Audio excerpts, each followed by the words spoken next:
If I'm an advocate for anything, it's to move, as far as you can, as much as you can, across the ocean or simply across the river. A lanky figure stands at the edge of a Vietnamese street market, sweat beading on his brow. The air is thick with the aroma of fish sauce, charcoal smoke, and possibility. He takes a plastic stool at a crowded food stall, knees nearly touching his chin, and accepts a steaming bowl from weathered hands. No reservation required, no white tablecloth, just humanity in its most honest form. This was Anthony Bourdain, a man who transformed from a struggling New York chef to one of the world's most beloved cultural ambassadors.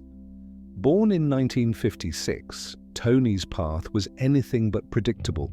For years, he toiled in restaurant kitchens, battling addiction and uncertainty.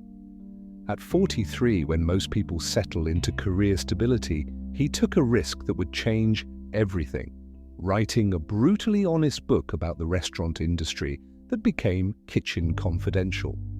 What made Bourdain extraordinary wasn't his culinary expertise, it was his radical empathy. In a world increasingly divided, he showed us how to bridge differences through the universal language of food. He didn't just taste cultures, he immersed himself in them, treating street food vendors with the same respect as Michelin-starred chefs. "I don't have to agree with you to like you or respect you," he reminded us. His journey wasn't without darkness. Behind the camera, Tony battled demons, loneliness, and uncertainty. Yet even in his struggles, he offered us profound insights about embracing life's imperfections. Travel isn't always pretty. It isn't always comfortable. Sometimes it hurts. It even breaks your heart. But that's okay. The journey changes you. It should change you. It leaves marks on your memory, on your consciousness, on your heart, and on your body. You take something with you.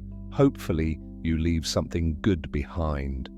These weren't just words for Bourdain. They were a philosophy for navigating an imperfect world with grace and curiosity. He showed us that meaningful experiences often come from stepping outside our comfort zones.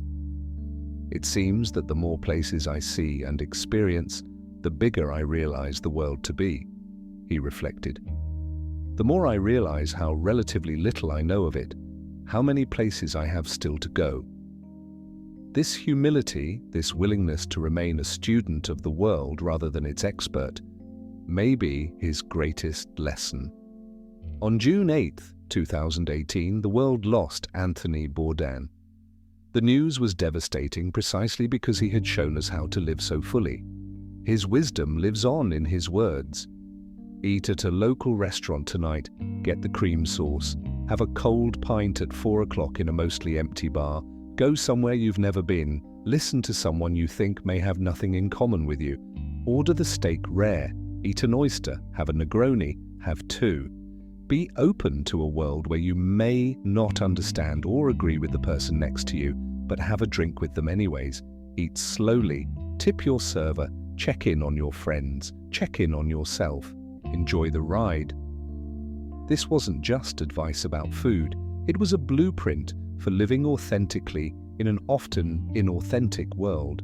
It was permission to savor experiences rather than collect them, to connect rather than consume. Maybe that's enlightenment enough, he once mused, to know that there is no final resting place of the mind, no moment of smug clarity. In a world obsessed with answers, Bourdain reminded us of the power of questions. In a culture fixated on destinations, he showed us the beauty of the journey itself.